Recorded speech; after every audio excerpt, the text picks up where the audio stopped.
Haleluya,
Father, which art in heaven, hallowed be thy name.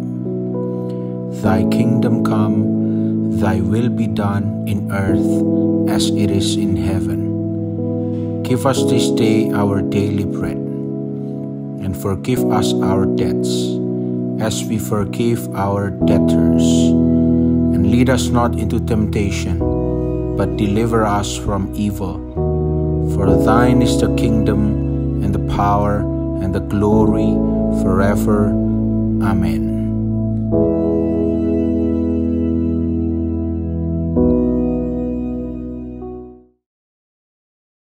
Haleluya, puji nama Tuhan, saudara sekalian. Yesus bangkit dan hidup untuk selama-lamanya. Maut sudah dikalahkan. Yesus hidup untuk memastikan bahwa setiap orang yang percaya kepada Yesus akan memiliki kebangkitan dan kehidupan dalam nama Yesus Kristus. Kita tahu bahwa dunia ini dicengkeram oleh maut, kematian. Dan ini tidak bisa dihindari oleh siapapun. Sekuat apapun manusia, sehebat apapun dia, maut, kematian, itu pasti akan dihadapi. Tetapi satu hal yang kita tahu, bahwa Yesus sudah mengalahkan maut dan kematian. Oleh karena itu bagi orang yang percaya kepada Yesus, kematian bukan lagi sesuatu yang menakutkan. Itu hanya sarana untuk pindah dari kehidupan yang fana ini untuk memasuki kehidupan yang kekal. Dari dunia yang penuh dengan kesusahan, kesulitan, dan sebagainya, untuk pindah ke tempat di mana di sana tidak ada lagi air mata, tidak ada lagi kesulitan, sukacita yang kekal tinggal bersama dengan Tuhan selama-lamanya dalam kerajaan-Nya. Oleh karena itu, saudara sekalian, kita bersyukur Yesus bangkit dan Dia hidup untuk selama-lamanya. Ayo kita baca di dalam 1 Korintus pasal yang ke-15, ayat yang ke-12 mulai. Jadi, bila mana kami beritakan bahwa Kristus dibangkitkan dari antara orang mati, bagaimana mungkin ada di antara kamu yang mengatakan bahwa tidak ada kebangkitan orang mati? Kalau tidak ada kebangkitan orang mati, maka Kristus juga tidak dibangkitkan. Tetapi andai kata Kristus tidak dibangkitkan, maka sia-sialah pemberitaan kami dan sia-sialah juga kepercayaan kamu. Lebih daripada itu, kami ternyata berdusta terhadap Allah.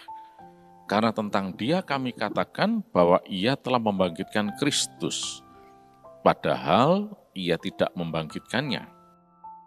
Kalau andai kata benar bahwa orang mati tidak dibangkitkan.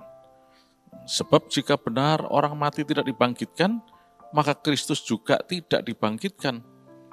Dan jika Kristus tidak dibangkitkan, maka sia-sialah kepercayaan kamu, dan kamu masih hidup dalam dosamu. Demikianlah binasa juga orang-orang yang mati dalam Kristus. Jikalau kita hanya dalam hidup ini saja menaruh pengharapan pada Kristus, maka kita adalah orang-orang yang paling malang dari segala manusia. Tetapi yang benar ialah bahwa Kristus telah dibangkitkan dari antara orang mati sebagai yang sulung dari orang-orang yang telah meninggal. Sebab sama seperti maut datang karena satu orang manusia, demikian juga kebangkitan orang mati datang karena satu orang manusia. Karena sama seperti semua orang mati dalam persekutuan dengan Adam, demikian pula semua orang akan dihidupkan kembali dalam persekutuan dengan Kristus. Tapi tiap-tiap orang menurut urutannya, Kristus sebagai buah sulung. Sesudah itu, mereka yang menjadi miliknya pada waktu kedatangannya. Kemudian tiba kesudahannya, yaitu bila mana ia menyerahkan kerajaan kepada Allah Bapa, sesudah ia membinasakan segala pemerintahan, kekuasaan, dan kekuatan. Nah, mungkin cukup sampai di sini dulu aja pembacaan kita. Ya.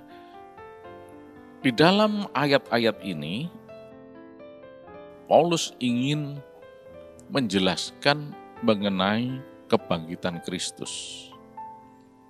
Karena ada orang-orang skeptis yang menyatakan tidak ada kebangkitan orang mati itu, dan sebagainya. Tapi Paulus katakan antara lain ya dalam ayat 17, dan jika Kristus tidak dibangkitkan, maka sia-sialah kepercayaan kamu, dan kamu masih hidup dalam dosamu. Ini sesuatu yang sangat penting. Oleh karena itu, kita harus paham bahwa kekristenan itu bukan agama. Karena agama itu adalah usaha, cara manusia ini untuk mencari Allah. Dengan segala macam cara, mereka coba mencari Allah. Tetapi kekristenan bukan agama. Karena kekristenan itu adalah Allah sendiri yang turun ke dunia, menjelma menjadi manusia, namanya Yesus, untuk menjumpai manusia, untuk memberitakan keselamatan bagi manusia, untuk menyelamatkan manusia dari dosanya. Itulah sebabnya dikatakan di sini, kalau Yesus itu tidak dibangkitkan, maka sia-sialah kepercayaan kamu dan kamu masih hidup dalam dosamu. Oke, katakanlah Kristus, Yesus, itu ada di dunia ini, melayani, berkhotbah, mengajar tentang segala kebaikan. Terus kemudian dia mati dan tidak bangkit. Untuk seterusnya sampai sekarang ya mati, andai kata begitu. Lalu ajaran Yesus ini tidak lebih hanya sekedar ajaran kebaikan doang. Hanya ajaran untuk bagaimana hidup baik saja. Dan manusia tetap akan dihimpit oleh dosa, dicengkeram oleh dosa, masih tetap hidup di dalam lumpur dosa, sebab tidak ada seorang pun yang bisa menyelamatkan dirinya, membebaskan dirinya dari dosa. Usaha apapun juga tidak bisa membuat manusia bebas dari dosa. Perbuatan baik kita lah, kesalehan kita, ketekunan kita, mungkin kita coba beribadah kepada Tuhan. Itulah sebabnya semuanya itu hanya agama. Enggak ada jaminan. Satu-satunya yang bisa menyelamatkan manusia hanya Yesus Kristus.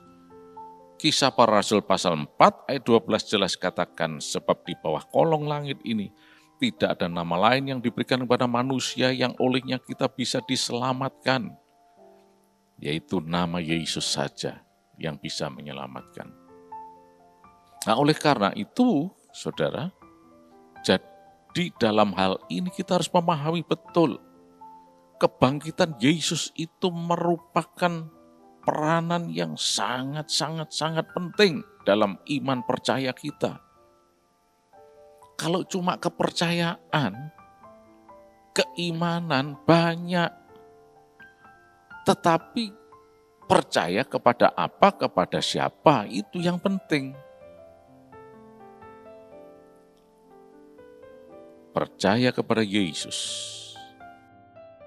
beriman kepada Yesus, dalam Yesus, itulah yang akan menjamin keselamatan kita. Tidak ada jalan lain. Yohanes 14 ayat 6 katakan, tidak ada jalan lain, no other way. Hanya Yesus satu-satunya jalan kepada Bapa. Satu-satunya jalan keselamatan. Loh kok egois? Bukan egois. Ini berbicara mengenai keselamatan. Allah sendiri yang turun untuk menyelamatkan manusia. Dan Yesus hadir di dunia ini untuk menyatakan siapa Allah itu. Supaya setiap orang mau percaya kepada Dia. Dan Yesus sendiri sudah direncanakan oleh Allah untuk mengambil alih dosa manusia yang mau percaya kepada Dia. Hukuman dosa ditanggung oleh Yesus di atas salib. Dan Yesus mengampuni dosa manusia. Sehingga apa? Ketika kita percaya kepada Yesus, kita bukan lagi orang yang berdosa. Karena sudah diampuni oleh Yesus. Ketika Yesus mati di atas kayu salib. Hukuman dosa itu sudah ditanggung oleh Yesus di atas kayu salib. Sehingga kita bukan lagi orang yang terhukum. Nah, Yesus mati di atas kayu salib, tapi pada hari yang ketiga, Dia bangkit dari kematian. Ini membuktikan bahwa Dia itu adalah Allah sendiri. Di dunia ini, banyak orang yang terkenal hebat, saleh, pinter, dan sebagainya. Tapi tidak ada yang bangkit. Semuanya mati. The end. Sudah. Tamat riwayatnya. Selesai. Sudah. Oh tapi ajarannya. Ya ajaran boleh aja sih. Ajaran kebaikan dan sebagainya boleh-boleh saja. Tapi berbicara mengenai keselamatan. Tak ada yang bisa. Karena dosa. Tidak ada seorang pun yang bisa membebaskan manusia dari dosa. Yang bisa mengampuni dosa. Hanya Yesus yang bisa. Itu sebabnya kita bersyukur. Melalui kebangkitan Yesus ini. Kita bisa menyongsong hari depan yang penuh harapan. Itu sebabnya Paulus katakan di sini. Dan jika Kristus tidak dibangkitkan, maka sia-sialah kepercayaan kamu. Dan kamu masih hidup dalam dosamu. Jadi, percaya tok itu tidak cukup. Harus percaya kepada siapa? Percaya itu harus kepada Yesus. Bukan kepada ajarannya, bukan kepada yang lain-lain. Hanya Yesus satu-satunya. Walaupun di dunia ini banyak orang gembar-gembor, ayo percaya kepada ini, orang hebat ini, orang saleh ini, orang baik ini, dan seterusnya. Memang ada orang yang kelihatannya baik.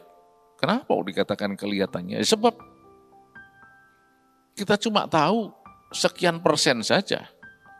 Di balik itu kita tidak tahu apa yang terjadi dengan dirinya, apa yang dia lakukan, dan sebagainya. Tidak sedikit orang yang tampil di depan publik, kelihatannya luar biasa, istimewa. Tapi setelah turun di tempat yang tidak banyak orang, yang tidak diketahui orang, perilakunya mengerikan. Nah, jadi percaya itu harus kepada Yesus saja. Dengan kebangkitannya sudah membuktikan bahwa Dia ini berkuasa. Dan bukan cuma berkuasa saja, tapi Dia adalah seorang yang bisa diharapkan, bisa dipercayai. Sehingga kita percaya kepada Yesus, kita akan diselamatkan. Kematian sudah ditaklukkan oleh Yesus. Oleh karena itu kematian bukan lagi merupakan momok bagi orang yang percaya kepada Yesus. Firman Tuhan katakan, walaupun kita mati, dalam 2 Korintus 5 ayat 8, to be absent from the body is to be present with the Lord. Walaupun kita ini absen dari tubuh, terpisah dari tubuh, mati, tapi kita akan tinggal bersama Tuhan untuk selama-lamanya. Nah, itulah sebabnya saudara sekalian, mari saat ini kita bersyukur kepada Tuhan. Karena kebangkitan Yesus memastikan bahwa kita semua yang percaya kepada Yesus mempunyai hari depan yang penuh harapan, diselamatkan, diampuni dari dosa, dibebaskan dari segala hukuman dosa. Kok enak? Ya memang enak, cuma percaya Yesus. Karena tidak ada yang bisa mengampuni dosa, tidak bisa menebus kita dari dosa, tidak bisa menghilangkan hukuman atas dosa itu, kecuali Yesus saja yang harus menanggung semuanya dengan mati di atas kayu salib. Dan dia pada hari yang ketiga bangkit dari kematian. Itulah sebabnya Paulus katakan di sini, yang benar adalah dalam ayat 20, bahwa Kristus telah dibangkitkan dari antara orang mati sebagai yang sulung dari orang-orang yang telah meninggal. Selain ini menjamin keselamatan kita, bahwa dia berkuasa untuk menyelamatkan manusia, ini juga memberitakan suatu kondisi atau keadaan atas orang-orang yang sudah meninggal. Ketika Yesus bangkit, maka Yesus ini yang sulung, yang pertama. Karena tidak ada yang pernah bangkit dari kematian dan sebagainya, hanya Yesus. Dan kebangkitan Yesus ini merupakan suatu pattern. Bagaimana nanti kebangkitan orang-orang mati itu? Yesus sebagai yang sulung yang pertama, the first fruit, itu merupakan contoh dari apa yang akan dialami nanti ketika orang-orang mati ini dibangkitkan. Antara lain, kita baca bagaimana Yesus mengenakan tubuh kebangkitan yang tidak lagi dibatasi oleh ruang dan waktu. Berbeda dengan tubuh kita ini terikat oleh waktu, dibatasi oleh ruang. Kalau kita di sini, ya di sini, nggak bisa berada di sana. Kalau saat ini kita di sini, ya pada saat yang sama kita nggak bisa berada di sana. Tetapi tubuh kebangkitan berbeda, tidak lagi dibatasi ruang dan waktu, tidak lagi terikat. Tidak ada lagi tembok, tidak ada lagi apapun yang bisa menghalangi kita. Tembok sekalipun kita bisa lewati. Karena kita sudah mengenakan tubuh kebangkitan seperti apa yang terjadi pada diri Yesus. Itulah nanti kita seperti itu. Tetapi yang terpenting sekarang ini, urusan kita adalah mau percaya atau tidak kepada Yesus. Kalau kita sungguh-sungguh mau percaya kepada Yesus, maka semua ini akan dikaruniakan Tuhan dalam hidup kita. Keselamatan yang tidak ternilai harganya akan dianugerahkan kepada kita. Dan kita akan menikmati hidup yang kekal untuk selama-lamanya. Walaupun kita harus meninggalkan dunia ini, atau ditinggal kekasih kita, ya bukan masalah besar. Karena kita punya Yesus. Suatu saat nanti kita akan berjumpa di sorga sana, bertemu dengan para kekasih kita. Karena kita percaya Yesus, ada kebangkitan orang mati. Puji nama Tuhan, saudara sekalian. Biarlah pagi hari ini kita terus bersyukur kepada Tuhan. Kita punya seorang juru selamat yang menjamin keselamatan hidup kita. Oh, terima kasih Yesus. Terima kasih Tuhan. Kau Allah yang baik. Sepanjang hari ini kami sehat, kami diberkati berkelimpahan. Berkat-Mu dilimpahkan atas kami Tuhan. Keberhasilan terjadi. Dan kuasa darah Yesus akan menjadi tanda perlindungan dalam kehidupan kami. Yang melindungi kami semuanya. Terima kasih Tuhan.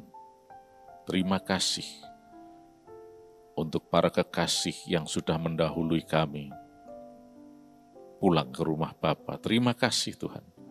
Ketika sangkakala dibunyikan, kami semua akan berkumpul bersama-sama, berjumpa kembali dengan para kekasih kami di dalam kerajaan sorga, dan bersuka cita bersama Yesus, kekal sampai selama-lamanya. Terima kasih Tuhan, dalam nama Tuhan Yesus Kristus.